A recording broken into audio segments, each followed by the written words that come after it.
여러분 안녕하세요. 여러분이 오늘부터 제가 준비하신 이 동영상을 보시면 앞으로 비행기로 여행했을 때 저렇게 창문 밖으로 흘러가는 그런 평화롭고 아름다운 구름이 무심히 보이지 않을 것입니다. 그리고 공군에 복무하셨던 그런 분들은 이 연속편으로 나가는 이 동영상을 꼭 추천해 드리고 싶습니다. 이번에 제가요 제1편으로는 남과 북의 공군으로 갈라져서 하늘에서 싸운 친구들 이라는 제목으로 준비했고, 그 다음 이 동영상 다음으로 제2편으로서는 남과 북의 최고의 공군 전투기 영화를 만든 신상옥 감독에 대해서, 그리고 제3편에서는 제가 직접 북한에서 체험했던 북한 여성 비행영대의 실상과 남북의 화해와 통합을 열어나가는 데서 우리 하늘이 어떤 역할을 하겠는가, 이렇게 제가 세 편으로 나누어서 동영상을 올리려고 합니다. 우선요, 제가 오늘 이제 아주 특별한 책을 하나 소개하겠습니다. 책 제목은 상처투성이의 영광, 이런 이제 제목이고, 이 책을 쓰신 분은 윤웅열 장군이라고 우리 대한민국의 공군 작전사령관까지 하셨던 그런 이제 분이었습니다. 제가 왜 오늘 이 책에 대해서 이제 특별히 말씀드리려고 하는가 하면, 제가 얼마 전에 이 원웅열 장군님께서 저에게 이렇게 직접 이렇게 태용호 공사님에게 드린다라고 이렇게 몸소 사인해서, 자기 이름까지 이렇게 사인해서 아드님을 시켜서 이 책을 저한테 보내주셨습니다. 그래서 제가 여기서 만나서 아드님과 이제 대화를 나누고, 그 다음에 이 장군님께서, 이 원웅열 장군님께서 보내신 이 책을 제가 읽어보았는데, 제가 읽어보면서 이 책에서 나와 있는 내용과 또 제가 알고 있는 내용을 여러분들에게 꼭 알려드리면 좋겠구나라고 생각했습니다. 그래서 오늘은 일단 제1편으로서 남과 북의 공군으로 이렇게 갈라져서 하늘에서 6.25 전쟁을 치른 친구들에 대한 이야기부터 먼저 말씀드리겠습니다. 이 책을 쓰신 윤 장군님은 올해 94세입니다. 그런데 이분이 어디서 태어났는가 하면 저처럼 평양에서 태어나셨어요. 그런데 이분이 평양에서 태어나가지고 일본군, 북한군, 한국 공군, 이렇게 세 개 나라의 공군에서 복무하신 후에는 이 한국 공군에서 공군 작전사령관까지 하신 정말 아주 특이한 경력을 가진 분입니다. 아마 제 기억에는 이렇게 한 생애에 세 개의 공군에서 복무한 근무했던 그런 분은 세계에서 유일하게 원장군님이 유일한 분일 것 같습니다. 저는 이분이 기네스북에 꼭 등재돼야 할 그런 분이 아닌가 이렇게 생각되는데요. 이 윤웅열 장군님께서는 1927년에 평양에서 태어났습니다. 그래가지고 일제시대인 1943년도 평양 삼중학교 재학 중에 일본의 소년 항공병학교에 들어갔습니다. 거기서 조정훈련을 받고 이듬해부터는 태평양 전쟁에 참가했다가 해방을 맞이해서 고향인 평양으로 돌아갔습니다. 그런데 이때 해방 후에 남과 북에서 아주 특이한 일들이 발생합니다. 어떤 일들이냐? 이때 윤웅열 장군님과 그 밖에 그의 일본군에 있던 친구들이 북한으로 갔는데, 그때 일본군 공군 출신들이 김일성의 초청으로 북한 공군 창설에 관여하게 됩니다. 또 거의 동시에 남한에서도 일본 소년 항공병학고 졸업생들, 또 일본 공군에 있다가 해방을 맞이해서 온 그런 분들이 한국 공군 창설에 참여하게 됩니다. 이렇게 일본군에 있던 친구들이 남과 북으로 갈라져서 제각기 남과 북의 공군의 창설에 참가하게 되는데요.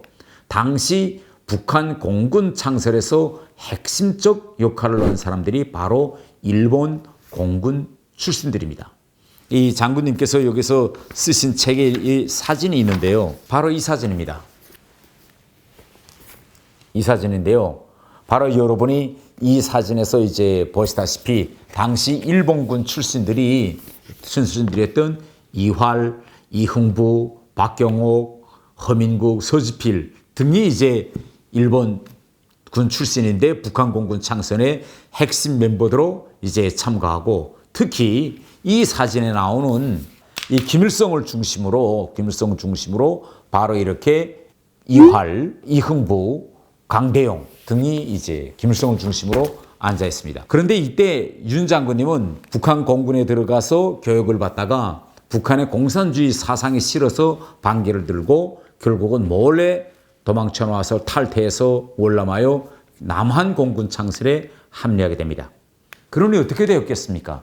결국 1950년 6월 25일 날 전쟁이 일어났는데 결국은 남과 북의 공군으로 갈라져서 이제 있던 일본군 출신 친구들이 하늘에서 결국은 비행기를 몰고 싸우게 됐습니다.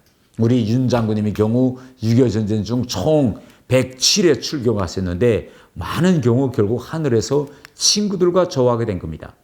6.25 남침 당시 특히 이 서울을 북한군이 이제 점령할 때 소련제 야크기를 몰고 서울에 와서 폭격한 대부분의 북한군 공군의 이제 공군 조종사들 중에 일본군 출신 조종사들이 많았고 그 중에는 윤 장군님의 친구분들도 많았습니다. 가령 윤 장군의 동기생인 박경옥 같은 분은 박경옥 같은 경우는 야크기가 격추되면서 낙하산으로 뛰어내렸다가 이제 내리다가 사살됐고, 또 다른 한 동기생인 이흥부는 낙하산을 타고 착진하였으나 복부에 총상을 당해서 한국 공군에 잡혔다가 출혈로 병원에서 죽었습니다. 그때 이제 윤 장군이 자기 친구가 이제 병원에 갔다고 해서 이제 찾아가 보는데 그때 병원에 가니까 이미 출혈로 이제 죽었는데 그 친구가 죽으면서도 자기 동기생인 윤응열 장군을 이제 찾았다고 합니다. 결국 이걸 통해서 우리는 비록 하늘에서 남과 북의 공군으로 갈라져서 친구들끼리 전투기를 몰고 갈라져 싸우다가도 아마 죽을 때는 친구가 그리웠던 것 같습니다.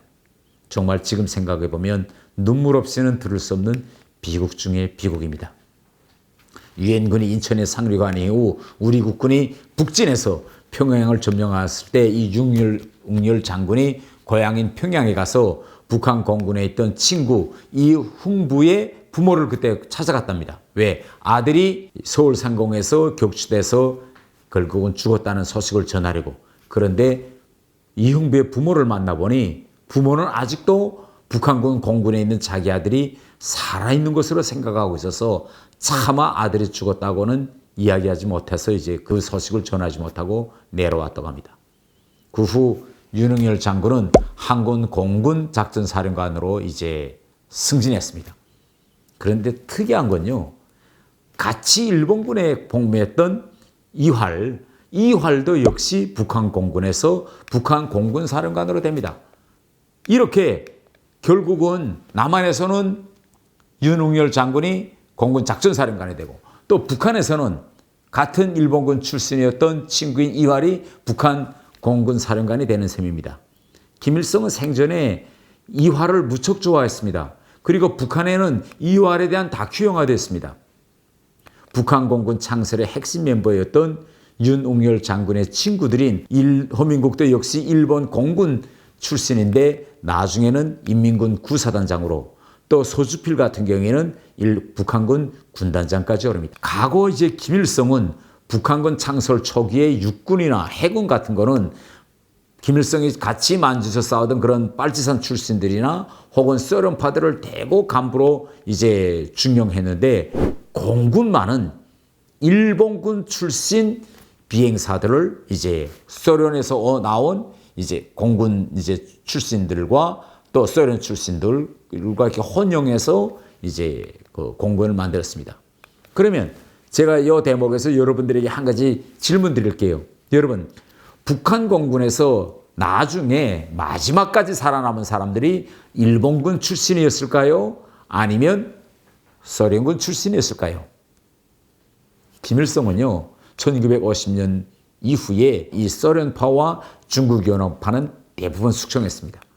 그런데 바로 이활과 같이 일본군 출신 공군 경력자들은 소중한 자원이라고 하면서 중용하였다는 사실입니다. 한국에서 지금 일부 세력들이 대한민국을 공산주의 위협으로부터 지켜내기 위해서 공을 세운 사람들을 공격하기 위해서 친일파로 지금 몰고 있는 것과는 매우 대조적이죠. 남한의 지금 일부 사람들이 북한 정권이 친일파를 숙청하였고 이승만 정부는 하지 못했다. 그래서 북한 정권의 정통성이 있다. 뭐 이런 주장을 최근에 내놓는 사람들이 많은데 무식한 건지 아니면 알면서 그러는지 알 수가 없습니다. 그리고 뭐 요즘에는 파묘법까지 만들겠다고 합니다. 정말 이 나라가 어디로 가고 있는지 대단히 걱정스럽습니다. 여러분, 다음 편에는요, 남과 북의 최고의 공군 전투 용화를 만든 신상옥 감독에 대해서 제가 말씀드리겠습니다. 그럼 다음 편 동영상을 꼭 기다려 주십시오. 감사합니다.